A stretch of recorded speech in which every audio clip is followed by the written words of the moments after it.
আজকে আমরা তিনটে সিম্পল টেন্সের সম্পর্কে একসঙ্গে শিখব। যেমনটা আমি এখানে লিখে রেখেছি, আমরা simple present tense, simple past tense এবং সিম্পল ফিউচার টেন্সের সম্পর্কে শিখব। কিভাবে সেই টেন্সগুলো দিয়ে অ্যাসার্টিভ সেন্টেন্স এবং কোয়েশ্চেন তৈরি করা হয়, সেই বিষয়গুলোই আমরা সংক্ষেপে শিখব। আর আমি বিশ্বাস করি যদি তোমার আগের ভিডিওতে, প্রথম ভিডিও যেটা আমি দিয়েছিলাম ইন্ট্রোডাকশন হিসেবে, সেই ভিডিওতে যে কথাগুলো আমি বলেছি সেগুলো যদি তোমার মাথায় মনে আছে, তাহলে তুমি এই সেন্টেন্স গঠনগুলোকেও ধরতে পারবে। দেখো, আমি প্রথমে সিম্পল প্রেজেন্ট টেন্সের সম্পর্কে আলোচনা করতে চাই। সিম্পল প্রেজেন্ট টেন্সের সম্পর্কে আমাদের আলোচনা তো আমি অলরেডি আগে থেকে লিখে রেখেছি। সিম্পল প্রেজেন্ট টেন্স দিয়ে যদি আমরা অ্যাসার্টিভ সেন্টেন্স গঠন করতে চাই, তাহলে আমাদেরকে শুরুতে সাবজেক্ট লাগাতে হবে, তারপর ভার্বের এক নম্বর রূপ বা আসল রূপ, যেটাকে আমরা প্রেজেন্ট ফর্মও বলি, ভার্বের প্রেজেন্ট ফর্ম ব্যবহার করতে হবে এবং সেই প্রেজেন্ট ফর্মের সঙ্গে কখনো কখনো এস বা ইএস যোগ হয়, এটা আমি নিশ্চয়ই উদাহরণে দেখাবো। এবং তারপর এক্স অর্থাৎ বাকি অংশটা আমাকে সেন্টেন্সে অ্যাড করতে হবে। পুনরায় বলি, যদি আমরা সিম্পল প্রেজেন্ট টেন্স দিয়ে অ্যাসার্টিভ সেন্টেন্স গঠন করতে চাই, তাহলে শুরুতে সাবজেক্টকে বসাতে হবে, তারপর ভার্বের এক নম্বর রূপ বা প্রেজেন্ট ফর্ম ব্যবহার করতে হবে, তার সঙ্গে কখনো কখনো এস বা ইএস যোগ হয়, আর তারপর বাকি অংশটা আমাদেরকে লাগাতে হবে। যেমন এইটা দিয়ে যদি আমি একটা সেন্টেন্স গঠন করি, তাহলে আমরা লিখতে পারি যে টম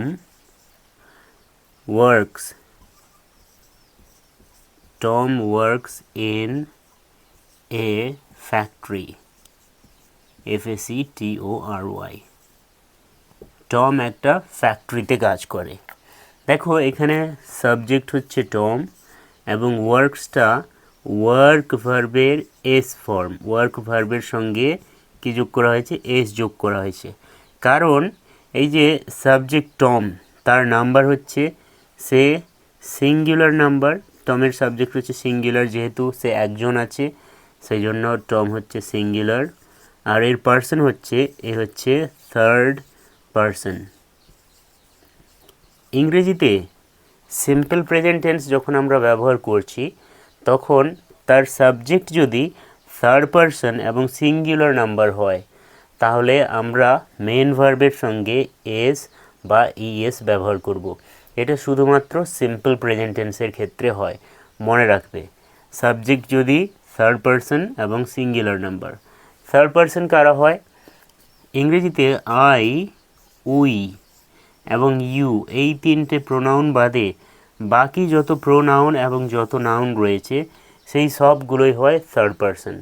আই এবং উই হচ্ছে ফার্স্ট পার্সন এবং ইউ হচ্ছে সেকেন্ড পার্সন। আর এই তিনজন বাদে ইংরেজিতে যত প্রোনাউন আছে এবং যত নাউন আছে সেই সব কিছুকে আমরা থার্ড পার্সনের জায়গায় নিয়ে আসি।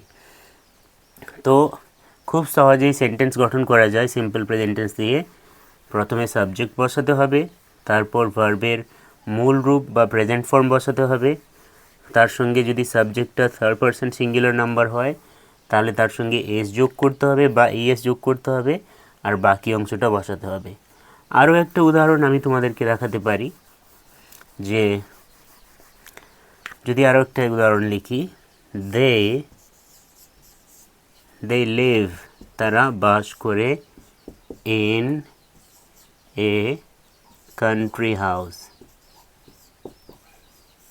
দে live in a country house, তারা একটা গ্রাম্য বাড়িতে বাস করে। এখানে সাবজেক্ট হচ্ছে দে, এবং যেহেতু দে আর লিভ হচ্ছে ভার্বের আসল রূপ, প্রেজেন্ট ফর্ম, লিভ মানে বাস করা, আর ইন এ কান্ট্রি হাউস এটা হচ্ছে এক্স। সেন্টেন্সকে পূরণ করার জন্য ওই অংশটা লাগতো, ওই জন্য ওটাকে আমি এক্স নাম দিয়েছি। ঠিক আছে, এবার এটাকে আমি মুছবো না। আমি কিভাবে এই সেন্টেন্সটাকেই একটা প্রশ্নের রূপ দিতে পারি? দেখো, যদি আমরা সিম্পল প্রেজেন্ট টেন্সে কোয়েশ্চেন গঠন করতে চাই, তাহলে শুরুতেই ডু অথবা ডাজ ব্যবহার করতে হবে, তারপর সাবজেক্টকে নিয়ে আসতে হবে, তারপর ভার্বের এক নম্বর রূপ বা প্রেজেন্ট ফর্ম বসাতে হবে এবং এক্স বাকি অংশ বসাতে হবে। দেখো বাবু, এখানে তো সাবজেক্ট অলরেডি আছে, এই তো সাবজেক্ট, দে হচ্ছে সাবজেক্ট, ভার্বের 1 নম্বর রূপ লিভ অলরেডি আছে, এবং এক্স বাকি অংশ এই যে এক্স আছে, কি নেই তাহলে? তাহলে শুধু এই অংশটা নেই, ডু বা ডাজ নেই। আচ্ছা আমাকে বলো তো, দের সঙ্গে ডু যাবে না ডাজ যাবে? মনে রাখবে, যদি সাবজেক্টটা থার্ড পারসন সিঙ্গুলার নাম্বার হয় তাহলে আমরা ডাজ ব্যবহার করব। যেহেতু দে হচ্ছে থার্ড পারসন কিন্তু প্লুরাল নাম্বার, প্লুরাল, সেই জন্য আমরা দের আগে ডাজ ব্যবহার করব না, ডু ব্যবহার করব। আমরা শুধু লিখব do they live in a country house.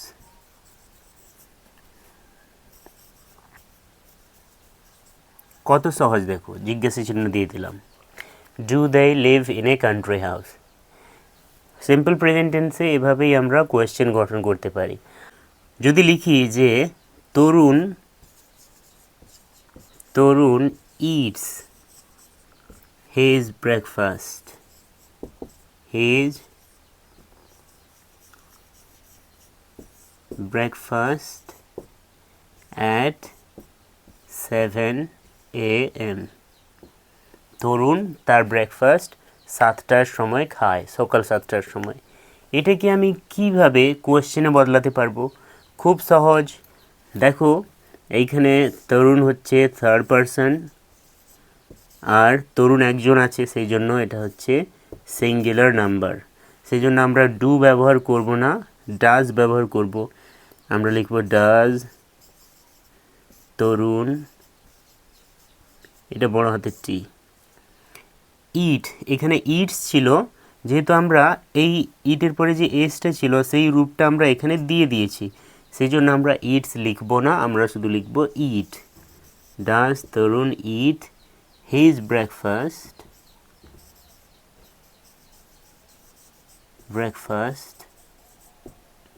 at 7 a.m. তারপর জিজ্ঞাসা চিহ্ন দিয়ে দেব। কত সহজ দেখো। এইভাবে আমরা সিম্পল প্রেজেন্ট টেন্স দিয়ে অ্যাসার্টিভ সেন্টেন্স এবং কোয়েশ্চেন গঠন করতে পারি। কিন্তু এখন প্রশ্নটা হচ্ছে, কখন আমরা সিম্পল প্রেজেন্ট টেন্স ব্যবহার করব? সিম্পল প্রেজেন্ট টেন্স আমরা তখন ব্যবহার করব যখন আমরা এটা বোঝাতে চাইছি যে কোনো ঘটনা রুটিন অনুসারে ঘটে, প্রতিদিন ঘটে, কোনো ঘটনা প্রতিদিন বা রুটিন অনুসারে ঘটে, বা যখন আমরা এটা বোঝাতে চাই যে কোনো কিছু চিরন্তন সত্য, বা সেটা গতকালও সত্য ছিল, আজও সত্য আছে এবং আগামীকালও সত্য থাকবে। যেমন আমি যদি বলি 2 আর 2 যোগ করলে 4 হয়, এটা একটা চিরন্তন সত্য। এটাকে যদি আমরা ইংরেজিতে অনুবাদ করি তাহলে সেটা আমরা সিম্পল প্রেজেন্ট টেন্স দিয়ে ব্যবহার করব।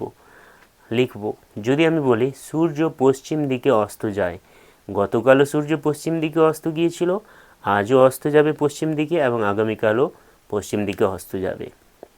তো এই বিষয়গুলো সত্য, এই সত্য বিষয়গুলোকে তুলে ধরার জন্য আমরা সিম্পল প্রেজেন্ট টেন্সের ব্যবহার করব। আরও একটা সিম্পল প্রেজেন্ট টেন্সের বিশেষ ব্যবহার রয়েছে, সেটা হচ্ছে আমরা আমাদের গল্প, কবিতা, নাটক, উপন্যাস এইগুলোর সারাংশ লিখতে, ইংরেজিতে যদি আমরা চাই যে একটা গল্পের সারাংশ লিখি, তাহলে আমাদেরকে সিম্পল প্রেজেন্ট টেন্স ব্যবহার করতে হবে। আরেকটা বিশেষ ব্যবহার হচ্ছে, যদি আমরা টাইমড ফিউচার বর্ণনা করতে চাই, কথাটা এইখানে লিখি তারপর বলছি।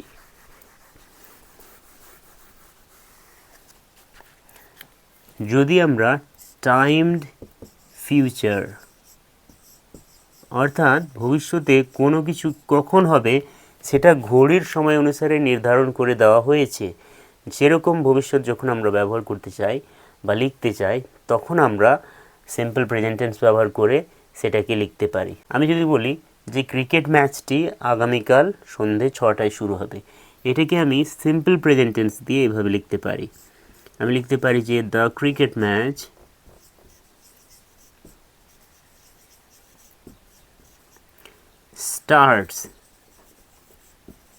starts at 6 p.m. আগামীকাল ইংরেজি হচ্ছে টুমরো। দেখো আগামীকালটা ভবিষ্যৎ, কিন্তু আমরা সেটাকে বর্ণনা করছি সিম্পল প্রেজেন্ট টেন্স দিয়ে, কারণ এটা ঘড়ির সময় ধরে নির্ধারণ করে দেওয়া হয়েছে যে আগামীকাল ওই সময়ে ক্রিকেট খেলা হবে, সেটাকে আমরা টাইমড ফিউচার বলি। এটা সিম্পল প্রেজেন্ট টেন্সের বেশ কিছু বিশেষ ব্যবহার। এবার আসি বাবু সিম্পল পাস্ট টেন্সের কথায়। সিম্পল পাস্ট টেন্স দিয়ে কিভাবে আমরা অ্যাসার্টিভ সেন্টেন্স গঠন করব, এটা খুবই সহজ। সিম্পল প্রেজেন্ট টেন্সে যখন আমরা ভার্বের প্রেজেন্ট ফর্ম ব্যবহার করেছিলাম, সিম্পল পাস্ট টেন্সে আমরা ভার্বের পাস্ট ফর্ম ব্যবহার করব, তার V2 ফর্ম বা পাস্ট ফর্ম আমরা ব্যবহার করব।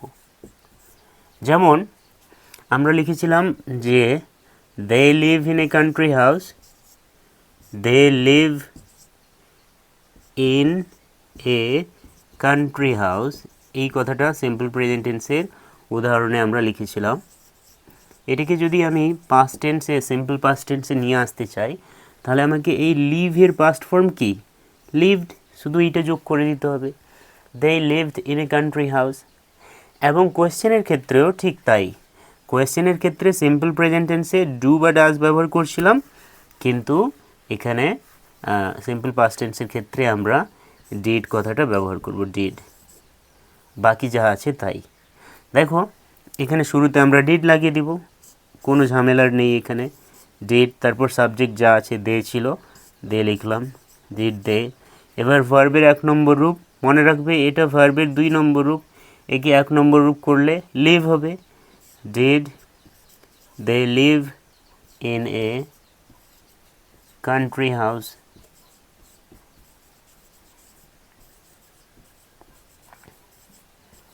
এটা খুব সহজেই হয়ে গেল। এটা সিম্পল পাস্ট টেন্সের অ্যাসার্টিভ সেন্টেন্স এবং কোয়েশ্চেন আমরা এভাবে তৈরি করতে পারি। এবং কখন আমরা সিম্পল পাস্ট টেন্স ব্যবহার করব, যদি আমরা এটা বোঝাতে চাইছি যে কোনো কাজ অতীতেই শেষ হয়ে গেছে আর বর্তমানের সঙ্গে তার কোনো সম্পর্ক নেই, রিলেশনশিপ নেই, বা অতীতে কোনো কাজ খুব অল্প সময়ের জন্য হয়ে থেমে গেছে, তখন সেই রকম কাজগুলোকে বোঝানোর জন্য আমরা সিম্পল পাস্ট টেন্স ব্যবহার করতে পারি। যেমন আমি যদি লিখি দ্য কার, গাড়িটা, ব্রোক ডাউন, BROKEDOWN, গাড়িটা ব্রোক ডাউন মানে এখানে খারাপ হয়ে গিয়েছিল। গাড়ি খারাপ হতে কি ঘন্টার পর ঘন্টা লাগে? নিশ্চয়ই না, সেটা অল্প সময়ের মধ্যে হয়ে গিয়েছিল। আরও একটি ক্ষেত্রে আমরা past tense, simple past tense ব্যবহার করতে পারি, সেটা হচ্ছে গল্প লেখার ক্ষেত্রে। আমরা যখন কোনো গল্প লিখতে চাই তখন আমরা সিম্পল পাস্ট টেন্স দিয়ে লিখতে পারি। বা অতীতকালে কোনো কিছু তোমার অভ্যেস ছিল, কোনো কিছু করার প্রতিদিন তুমি করতে এমন একটা অভ্যেস ছিল, অতীতকালে ছিল, সেই রকম ঘটনাগুলোকে বর্ণনা করার জন্য তুমি সিম্পল পাস্ট টেন্স ব্যবহার করতে পারো। যেমন আমি যদি বলি we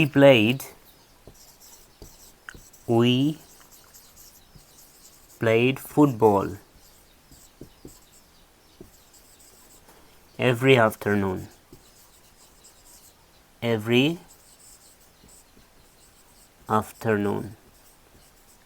আমরা প্রতিদিন বিকেলে ফুটবল খেলতাম। অতীতকালে এটা আমাদের অভ্যেস ছিল, অতীতকালের অভ্যাস বোঝানোর জন্য আমরা সিম্পল পাস্ট টেন্স ব্যবহার করতে পারি। বোঝা গেছে? দেখো এবার আসি সিম্পল ফিউচার টেন্সের কথায়। সিম্পল ফিউচার টেন্স আমরা কিভাবে সেন্টেন্স গঠন করব। দেখো ফিউচার টেন্স গঠন করার জন্য আমাদেরকে মোডাল ভার্ব শ্যাল অথবা উইলের ব্যবহার করতে হয়। মোডাল ভার্ব শ্যাল এবং উইল এর ব্যবহার করতে হয়।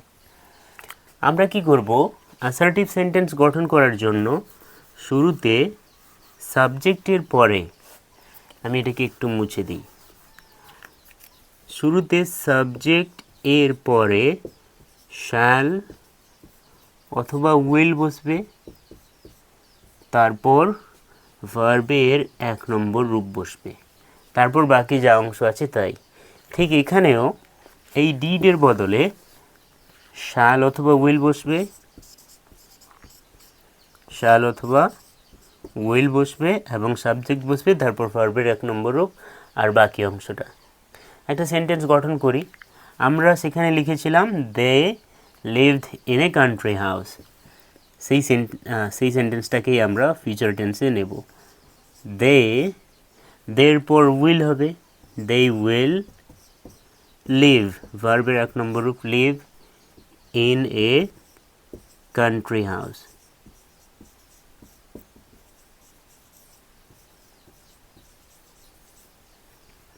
আর যদি আমরা এটাকে কোয়েশ্চেন করতে চাই তাহলে খুব সহজ, এই যে উইল আছে, উইলটাকে আমরা শুরুতে নিয়ে আসব। লিখলাম উইল দে লিভ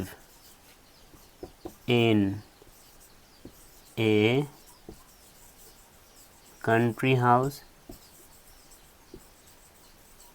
কত সহজ দেখো। এইগুলো দিয়ে সেন্টেন্স গঠন করা কোনো কঠিন নয়।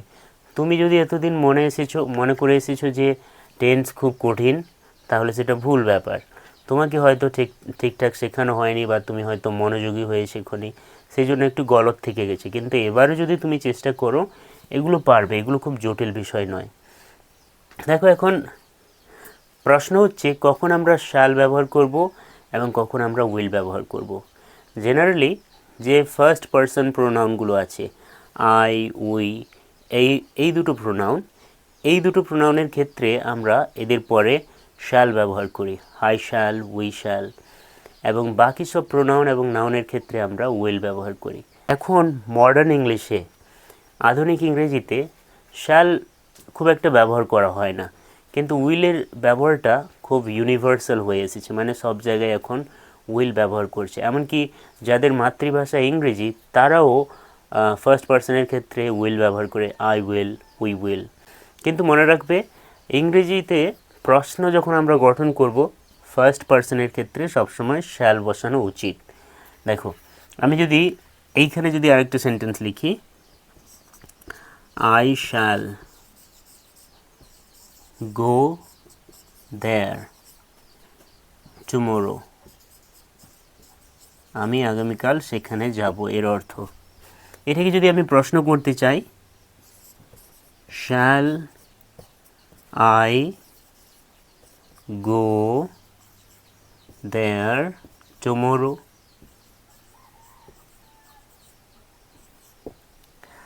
বর্তমান ইংরেজিতে না, এই আইয়ের পর শ্যাল না বসিয়ে উইলও বসানো যেতে পারে, এবং এটা খুবই প্রচলিত, খুবই অ্যাকসেপ্টেড। এটা এখন খুব কমন হয়ে এসছে, I will go there tomorrow. কিন্তু যখন আমি প্রশ্ন করব, উইল না বসিয়ে শ্যাল বসানোই ভালো। ঠিক আছে? এবার প্রশ্ন হচ্ছে কখন আমরা সিম্পল ফিউচার টেন্স ব্যবহার করব। যখন কোনো ঘটনা সাধারণত ভবিষ্যতে হবে, এইটা আমরা বোঝাতে চাইছি, সেটার জন্য আমরা সিম্পল ফিউচার টেন্স ব্যবহার করব। এগুলো হচ্ছে সিম্পল প্রেজেন্ট, পাস্ট এবং ফিউচার টেন্সের বেসিক আইডিয়া।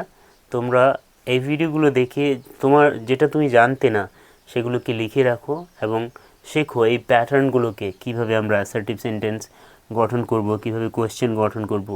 এই যে প্যাটার্নগুলোকে তোমরা মেমোরাইজ করো, এগুলো মনে রাখতে হবে, না হলে তুমি সেন্টেন্স গঠন করতে পারবে না।